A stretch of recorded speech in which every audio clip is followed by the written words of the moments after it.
Hello বন্ধুরা, welcome to my channel. তো দেখো আজকে আমি কী রান্না করেছি বলো তো। সম্পূর্ণ নিরামিষ কচুর শাক। কচুর শাক ইলিশ মাছের মাথা দিয়ে অসাধারণ লাগে। আজকে আমি কীভাবে করলাম চলো তোমাদের সাথে শেয়ার করি। তো দেখো এই যে কচুটা আমি হাতে না প্লাস্টিক বেঁধে কেটেছি, কারণ হলো না হলে হাত তো কুটকুট করবে কচু জিনিস। যাই হোক, এইভাবে আমি কেটে নিয়েছি, তবে অবশ্য আমি আগের দিন কেটেছিলাম। তো তারপরে আমি একটা বাটির মধ্যে একটু মটরের ডাল ভিজিয়ে রেখেছি। সেই মটরের ডালটাকে আমি ভেজানো পর্যন্ত অপেক্ষা করব। তারপরে আমি মটরের ডালটাকে একটু মিক্সিতে পেস্ট করে নেবো। আর এদিকে দেখো কচুর শাকগুলোকে একটা গামলার মধ্যে লবণ দিয়েছি, আর জলটা দিয়ে কচুর শাকগুলোকে আমি একটু ভাপ দিয়ে নেবো। আর কচু জিনিস তো একটু ভালো করেই সেদ্ধ করতে হবে। তো দেখো আমি ঢাকা দিয়ে দিয়েছি, আর কয়টুকুনি হয়ে গেছে দেখেছো, মনে হচ্ছিল কতটা। তো এখানে 2 বাটি কচু আছে, কচুর শাক আছে। তো বাড়িতে এসেছিলো, আমি বাড়ির থেকেই নিয়েছি। আর কচুর শাক খাওয়া তো খুবই উপকার বলো।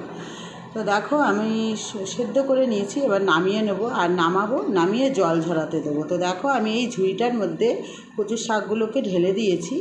আর তারপরে আমি কি করি চলো দেখো। এই যে মটরের ডালটা ভিজে গেছে, এইবার আমি এটা হাতে চাইলে তোমরা হাতেও বাটতে পারো, তো আমি আজকে মিক্সিতেই বাটছি।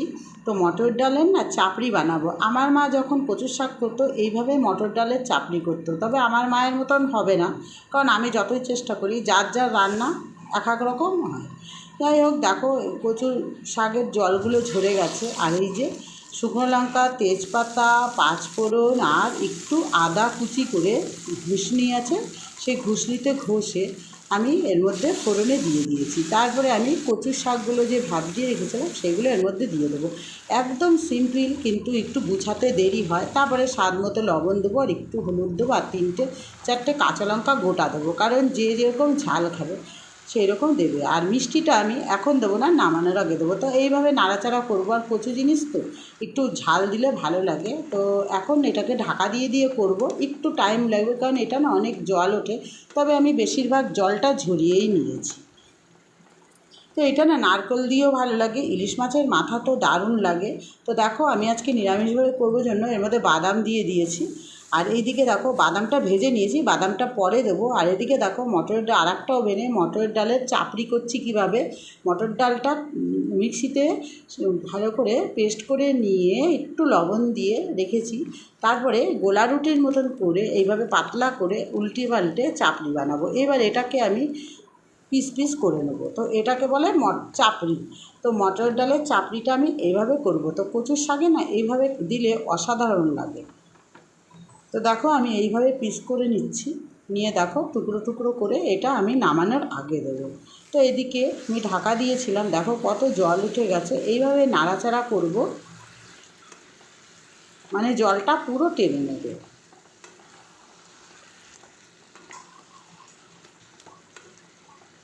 আর লঙ্কাটা না আমি গোটা দিয়েছি, তোমরা চাইলে চিড়েও দিতে পারো, কারণ আমাদের বাড়ি বাচ্চা কাচ্চা আছে, অনেকেই খাবে, তার জন্য একটু ঝাল বেশি হয়ে যাবে। তো তার জন্য আমি গোটাই 4টে লঙ্কা এভাবে দিয়েছি, আর শুকনো লঙ্কা ছিঁড়ে দিয়েছিলাম 2টো। তারপরে আমি একটু চিনি দিয়ে দিলাম, তবে আমি 1.5 চামচের মতো চিনি দিয়েছি। কচুর শাক তো একটু মিষ্টি হলে ভালো লাগে। তো দেখো তারপরে আমি আবার নাড়াচাড়া করছি, একদম জলটাকে আমি টানিয়ে নেব। এইবার আমি চাপড়িগুলো, যেই মটর ডালের বড়া যেটাকে বলা, সেটা দিয়ে দিয়েছি। আর বাদামগুলো এখন আমি দিয়ে দিলাম, দিয়ে নাড়াচাড়া করব।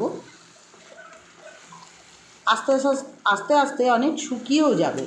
তো দেখো কত জল টেনে নিয়েছে। তো নিরামিষ, এর মধ্যে তোমরা রসুন ফোড়নও দিতে পারো। যেহেতু আমি আজকে পুরো নিরামিষ করছি, এর জন্য আমি রসুনটা ফোড়ন দিলাম না, রসুন দিলেও খুব ভালো লাগে।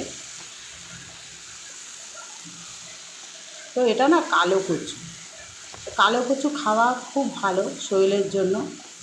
আর কচুর শাক তো রক্ত পরিষ্কার করে, অসাধারণ।